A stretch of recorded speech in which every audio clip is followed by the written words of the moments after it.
All right, ladies and gentlemen, welcome to another edition of Itching to Vote. And today I am honored to have Mr. Pat Davis and as well as Mr. Stanley Sylvester joining us on the Itching to Vote concept. Y'all give us a hand. Woo-hoo! All right, get the hype going. Yes.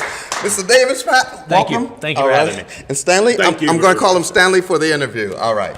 So basically with the Itching to Vote concept, what it is that we do is we are there to engage voters and to get them a combination of aware about elections that are coming up, also to participate, but also educated on the candidates. So, Pat, I'm gonna start with you. You've had a lot of hype in the media, certainly recently, and I want to say congratulations. Well, you know, I respect a person that stands for principle and just goes, you know, and has courage to say what they really feel. So I want you to go ahead and talk to our viewers about what it is. Tell them the position that you're running for, and you know, things like that. Sure, thanks. You know, my name's Pat Davis. I'm a city councilor here in Albuquerque, New Mexico, but I'm running for Congress in New Mexico's 1st District.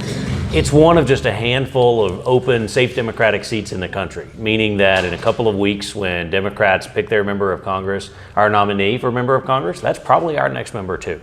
But as you said, being able to be an experienced city councilor doesn't always translate to Congress. Right. But you have to show you have leadership on some issues. And as you mentioned, it's been a crazy week because a week ago, as we taped this, we launched a new series of ads calling out the NRA for their policies that lead to dead children, dead mothers, dead fathers. And we've gotten an overwhelming response from around the country from people who are saying, thank God somebody's putting voice to what we've been saying for years. And it's really changed our race. Awesome. So Stanley, can you tell us a little bit about what the position that you're running for as well? And then I got a question for you that I want to ask. Sure. Thank you. Well, my name is Sylvester Stanley. I'm running for Sheriff in Bernalillo County in Albuquerque, New Mexico. 43 years in law enforcement. I'm the only candidate in this race that has been a police chief at 3 different agencies. I'm a retired military guy. And I believe in community policing. I'm a strong favor of the lapel cameras for our community here. It's been some discussion whether we should or shouldn't. I think it protects not only the officer, the integrity of the crime scene, but it protects the citizens for frivolous lawsuits that we've been paying some lawsuits lately. Yes. So that's my background. That's a short version. Okay. And where have you been chief at? Because I noticed one was, let me let you say it. Okay, I was a chief I'm a retired captain from Bernalillo County Sheriff Department in 2002. And I was a chief at the Sled of Pueblo. Yes. I was a police chief in Gallup, New Mexico for 3.5 years. And I was a chief up until 4 weeks ago to the Hickory Apache Nation in northern New Mexico for the last 2.5 years. You've had a lot of experience. Just a little bit. Yes. Awesome. Yes. So with that being said, ladies and gentlemen, both of these gentlemen, they have law enforcement backgrounds. Yes, sir. That's a good assessment. Okay. Certainly, with what's going on, the pulse of the nation right now, in terms of combination with the school shootings, these places that one might consider soft targets, and also with the debate with the NRA. Right. Pat, I want to ask you, how are you being in terms of, let's say, objective on the issue? Because just right now, today, as we're shooting this, a shooting just happened in Texas. Yes, sir. Is that correct? That's right, just an hour ago. And so for many of the millennial generation, the younger generation, they want the school shootings to stop. I have a certain position on it in terms of, like, for example, nightclubs and places like that you very, very rarely see these things. But people are very, very sensitive about the Second Amendment and their right to bear arms. So could you talk about that a little bit? Go ahead. Sure, and you're absolutely right. I think what we see again this morning, as you mentioned, another school shooting in Texas. It's 92 days from the Parkland shooting when everybody thought something would change and it still hasn't. Sylvester and I remember, I was a young police officer. I started out working in Washington, D.C.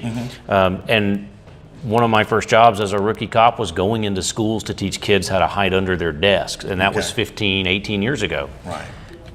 Those kids are the ones that are now grown up. Like every day they went to school, before you get off the bus, they learn how to look around and find a place to hide in case there's somebody with a gun in the yard. Right. And those are the kids we see marching today. Okay. The good news about this election is that for the first time in our country's history, we have as many survivors and students and moms and community organizations and faith leaders as the NRA has members. And it's the first election in our country.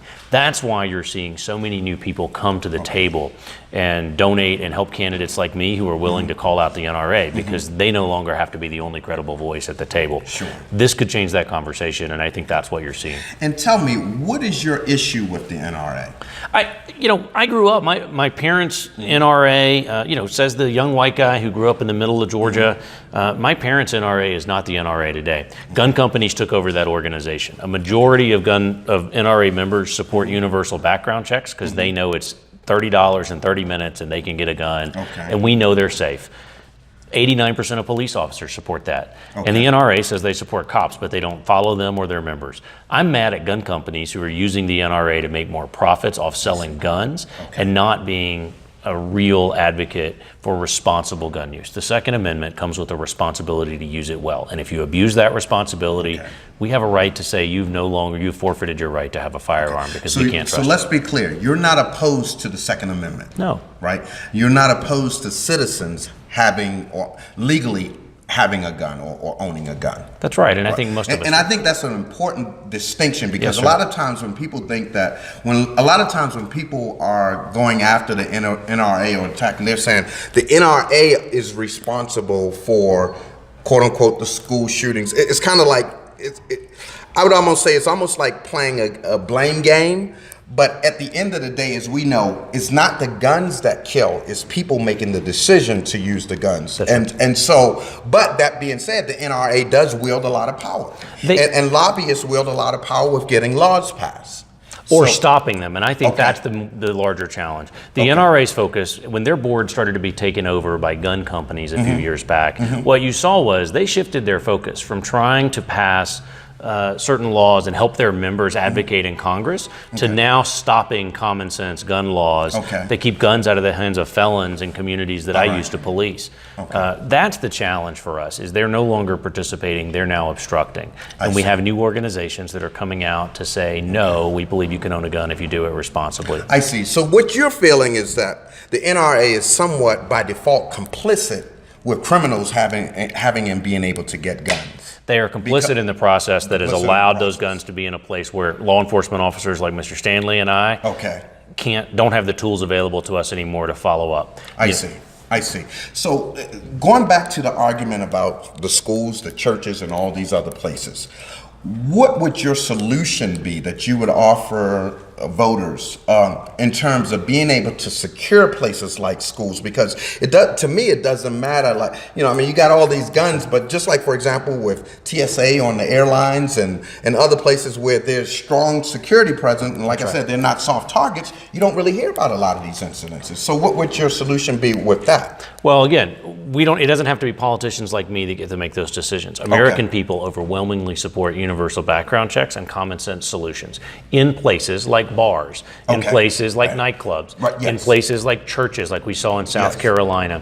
People understand the need for communities to make those decisions amongst themselves. The challenge has been that in a state like New Mexico, the NRA helped pass a constitutional amendment that said no city, no local entity can help local communities make decisions about where guns go. Anybody can bring a gun anywhere because the NRA took away our ability for communities to make those decisions.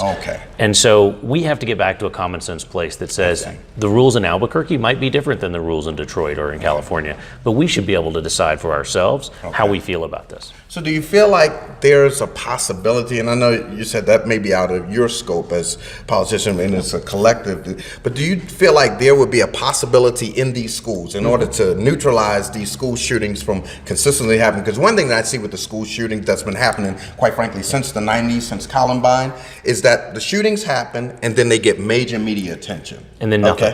Say that again? And then nothing. Right. And then nothing, everybody, they're sad, blah, blah, blah, and then another one happens down the road. What I'm saying is, what is the possibility of making the schools just like we do with the airlines. That's right. What is that possibility? I mean, Yeah. would everyone be willing? That way, you're able to solve both problems. You know, gun owners that want to keep their guns can keep their guns, and the schools are protected.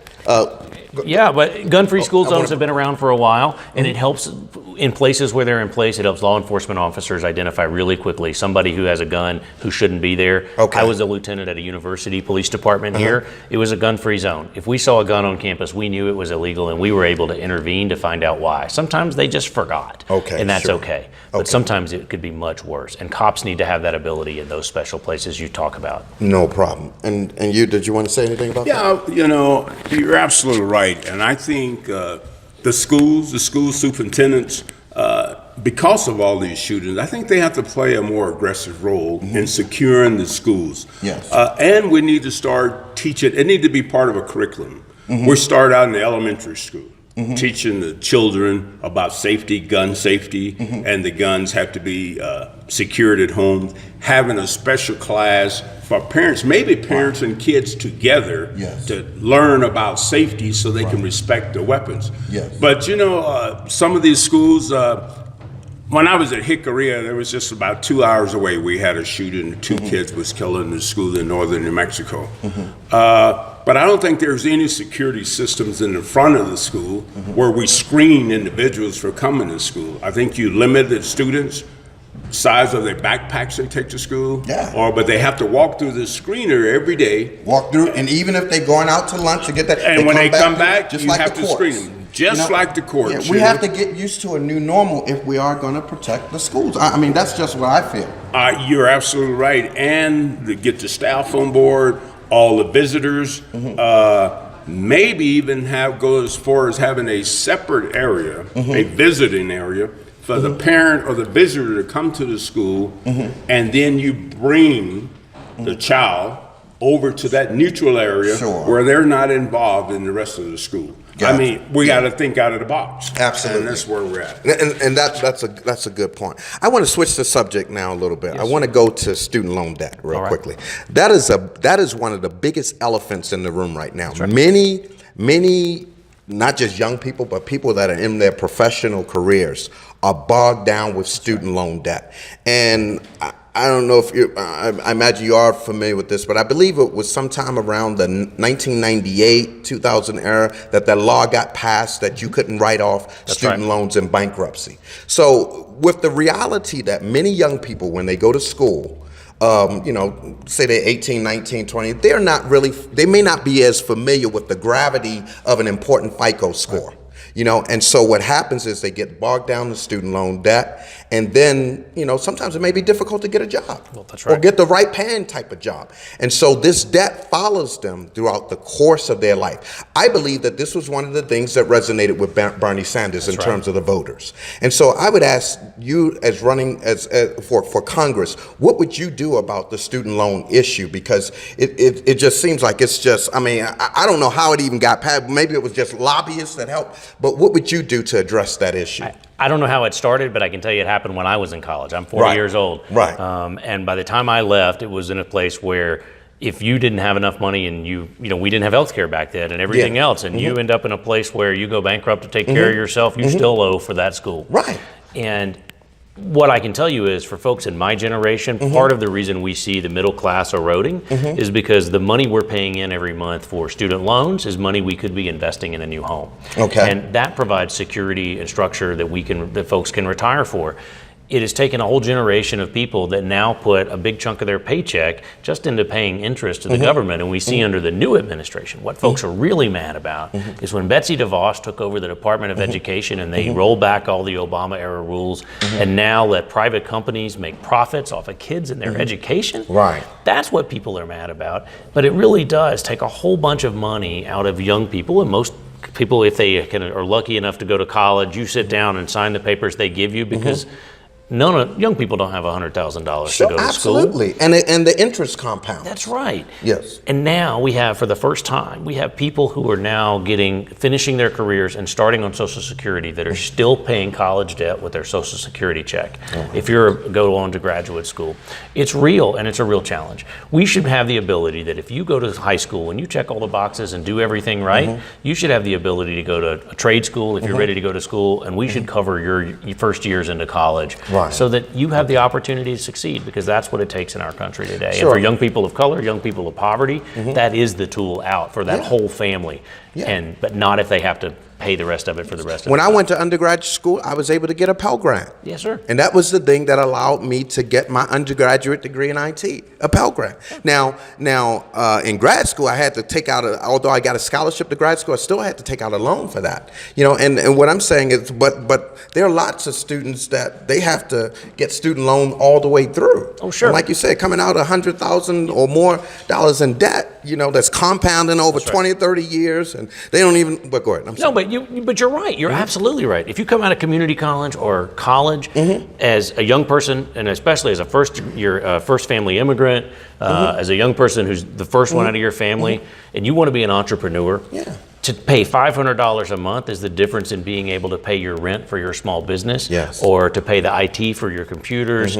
Like, that's the real opportunity cost that we're losing, is we're training all these young folks to run businesses and be smart and change their communities, and then we take all the money out of the community that they have the ability to do. And so they get locked into another low-wage job with a diploma on the wall and a bill in the month every month. Right. Well, thank you. Did you have any thoughts on that? Because I got about 2 or 3 more other questions. Okay, I'll just say one thing quickly, and I'm a little older than Pat, but I'm concerned, and I like what Pat had to say, because I have grandchildren who are now seeking what college they want to attend. Okay. And pretty soon we're going to be, I says we, because it's a family thing here, facing that for those grandkids to pay for the schooling.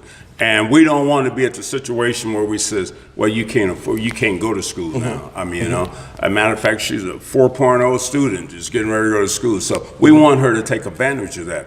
But if we have to make those loans, if loans are not available, and then she'll be paying for it forever when she get to be old as her grandpa here. Right. And still paying for it, that's a long time. Right, so, right.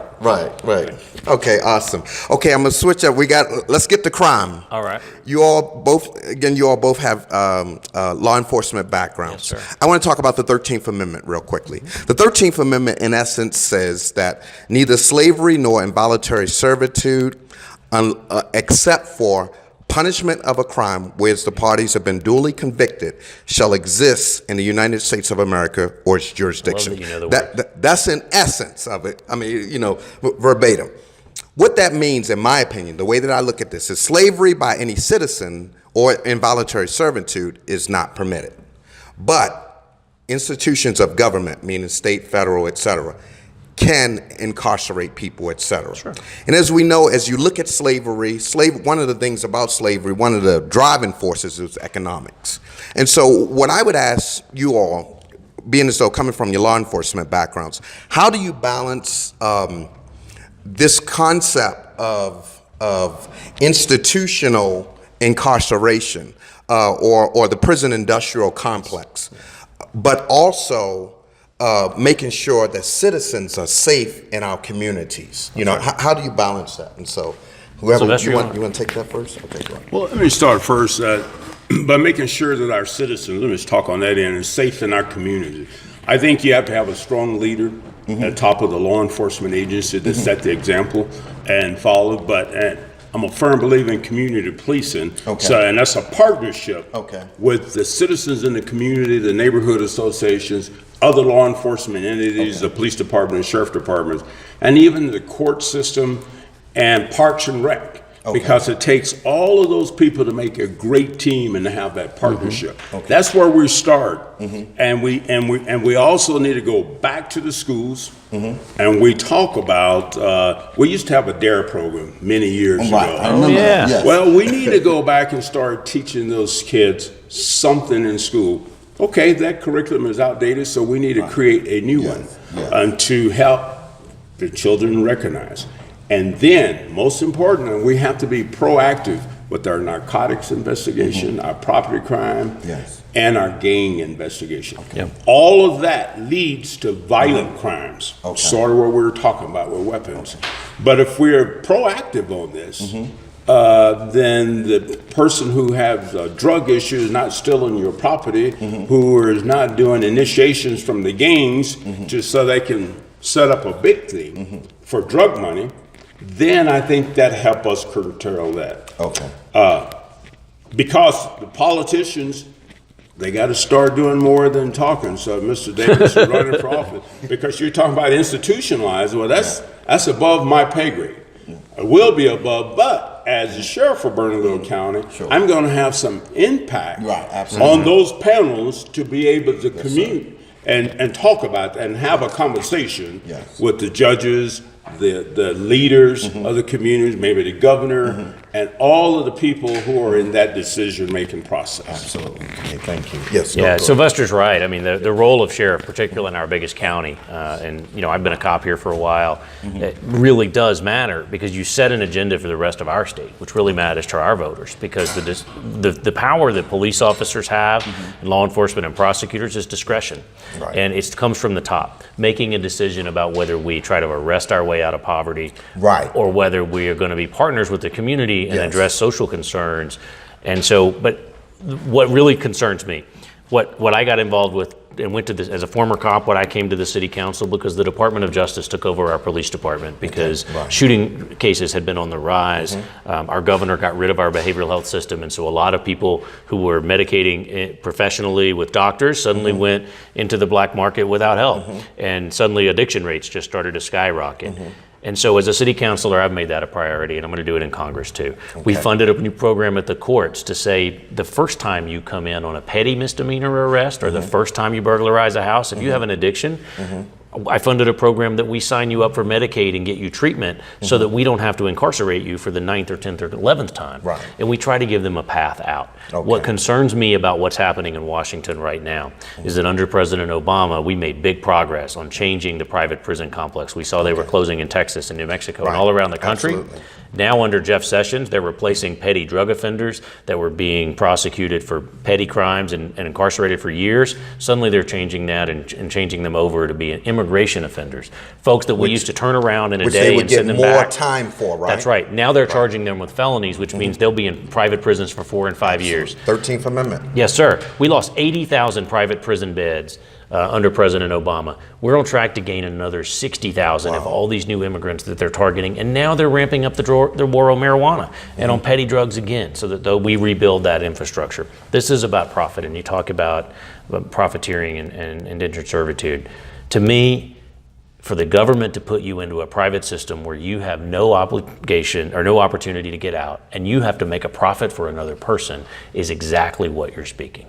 No public service should ever create a profit off a person, and we have to end this process. We were making big progress, but we got to get a new Congress to do it because the one we have now I'm sorry, is but I got to shake your hand on that, brother. Thank you. Yeah.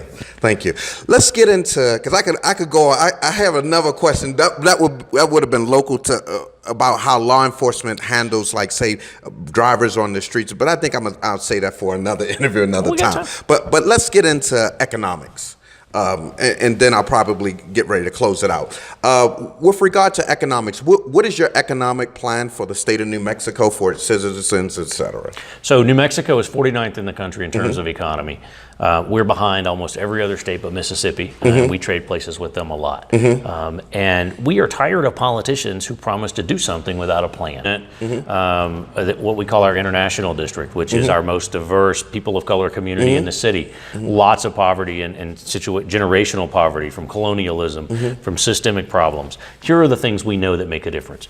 It costs $15.25 in this state to rent a 2-bedroom apartment and get your butt to work every day to pay for it. Yes. But minimum wage is half of that, $7.50. Right. So you either have to work 2 full-time jobs or you work 1, and those corporations are passing the cost of health care and fair wages on to public folks like us that pay their bills and pay for food benefits and others. Getting New Mexico out of that cycle means we raise the wage, but it also means that we invest in communities and families and not wait until they're in crisis through addiction or abuse for their children. Rebuilding community schools that you and I probably knew because we had nurses and counselors and Yes. we took care of families at school and after-school programs that Mr. Stanley has talked about, because giving kids a smart way to stay out of trouble means that Yes, we get adults are in the room and they learn the skills like we taught at DARE and others. There are some smart things we can do here, and for New Mexico, our biggest challenge is that we have a lot of smart, bright people, but they're leaving, Right. and they're taking our money. The challenge for us is to quit trying, a state like New Mexico, invest in their people and stop spending our money trying to get Walmart to relocate for their headquarters from Arkansas, Okay. Now you're and talking- start right. investing in Absolutely. small companies in the Yes. international district that are trying to go from 4 employees to 5. And if we get 500 of those companies to add 1 employee, we just made the equivalent of bringing in a whole new Silicon Valley company and all of that economy. Well, That's now, how we do it. I like that. Now, on that point, what about with the film industry? You have, I mean, for many know that. years, public, and I'm in film, for many years, public access, there were lots of producers out there that would have loved, you know how I guess the state has been doing this thing where they give so much back to film companies that are out of Hollywood. And what about investing some of that money in local producers, and like myself and others that haven't gotten a dime from I mean, I'm not coming down on the program, but I'm just saying having a consciousness, like you said, because at the end of the day, good talented people decide to leave this community. Well, and New Mexico has always faced that challenge, because we have great training programs for these skills, and then we don't have a place to keep them when we do it. And so of course they leave. It makes absolutely no sense to me in the film industry that we put a cap on that money, because every dollar that is paid, that we pay out for film, returns more than 2 into our economy, and it's local and stays here. But putting a cap on it means that only big companies will come and suck up the big dollars. And so the opportunity for local people to get involved is smaller and smaller. Local people get started on the edges of those big companies and those, those big productions. And so the film company, we should raise the cap, because every dollar we get back, we spend for them, they bring new money back and invest in local producers, local hairdressers, local caterers. That's important for us. And it's not just that, it's the space industry. It's just simple transportation and transit and small manufacturing and local folks. And right off camera here, we've got some friends that are doing job training programs for young men in an international district, teaching them how to do tech skills that they can stay in New Mexico and be tech providers for other people around the country. On the economic note, how would you? I'm saying, say for example, when you get elected as congressman, how are you going to make sure that minorities and others are getting a financial opportunity as far as small businesses and things like that? Because I don't know if you're familiar about this, what just happened was, I believe the president sometime this spring signed off on the HAVA, and HAVA is an acronym, and New Mexico got roughly about of the $300 million that went to each different state. For example, Maryland got about $7 million, but New Mexico got about $3.9 million, if I'm not mistaken, somewhere around that. And I think they had to give about $184,000 or something. But the bottom line is that money, it probably goes to the Secretary of State's office or something like that. But are there any opportunities for small businesses to be able to extract, especially being as though the federal government is sending that money to our state? That's right. How can that be divvied up to people that are worthy, legally, to be able to have access to some of those funds? What you just talked about is exactly what we've been trying to do in the last couple of years. One of the challenges in New Mexico is that we have members of our federal delegation, or senators are both Democrats. We don't have all, we've got some Republicans in our congressional delegation. Santa Fe has got a different governor with a different agenda than the Albuquerque mayor, and so everybody's working against each other. But when I came to city council, we did something we thought was pretty unique. We divested the city of millions of dollars that we're going to pay to PNM for coal-fired power. And we put it out with a preference for local solar companies to take that money if they promise to hire local workers. So we gave local companies a preference to get those public dollars instead of a Fortune 500 company. That's really important for the way public decision makers make a decision about spending our dollars. It may not always be the cheapest thing, but if it keeps the most money in our neighborhoods, it does. Our national labs provide just a small fraction of the billions of dollars that's federal. to local businesses. And we need more partnerships with communities of color. It has to be more than a token effort to say that, oh, we have an advisory board that includes one African-American person or one immigrant or one Hispanic person. The Hispano Chamber, the African-American Small Business Alliance that comes out of the Office of African-American Affairs at the state. Khadijah Bottom's been doing that work for years with communities. Those are the folks that need to be on the boards of these national lab sort of advisory committees because they help make those connections. So it's a little political power as well, but leaders have to just say, no, we're going to spend the money here. Awesome. Last two questions I want to ask for you guys, and I'm going to let you start it off with, is can you all talk to prospective voters, because the Itch and a Vote concept is about getting voters involved, certainly making sure that they get registered to vote and actually on election day participate. So can you talk to them about that? And each one of you all, and then the last thing would be tell us why they should vote for you. And I can almost roll those up in both. Your campaign. Right, I can almost run both of those things in one. Yes, sir. But it's important out there for people to get out and vote. You know, I ran the same race 4 years ago.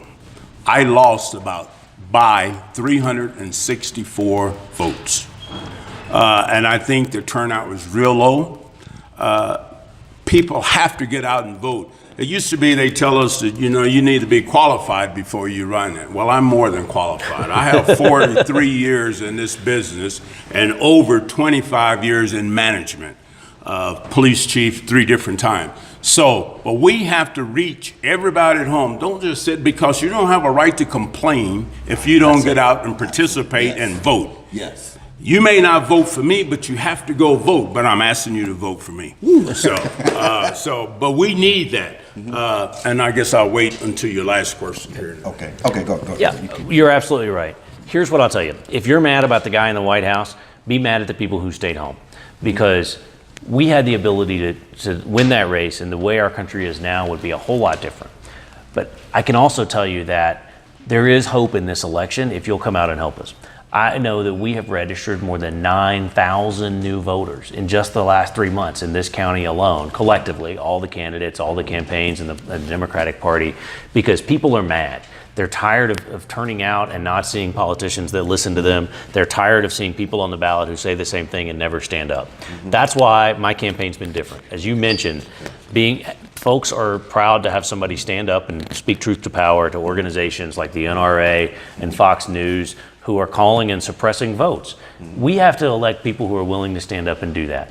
And I want to see more folks in office. And this cycle in 2018, we have the opportunity to elect more diverse voices across the country. But we can't do it without your backing and can't complain. If you know you're complaining already, so you're behind the curve and you owe us a vote. Yes. Awesome. Okay, so the last question, and I'll start with you, and Wilton, is tell the viewers out there, tell the voters how they can get a hold of your campaign to find out more. Also, ladies and gentlemen, on the Itch and a Vote website, there's a link to go to ballotpedia.org where you can search on their names, etc. But tell them how they can get a hold of your campaigns, etc. Okay, information. Okay, excellent. Thank you. Again, my name is Sylvester Stanley, and that's what the name you need to be familiar with. My webpage is stanleyforsheriff.com. There's a phone number, 505-999-8922, and that number stays with me all the time, so you will be able to get directly to me.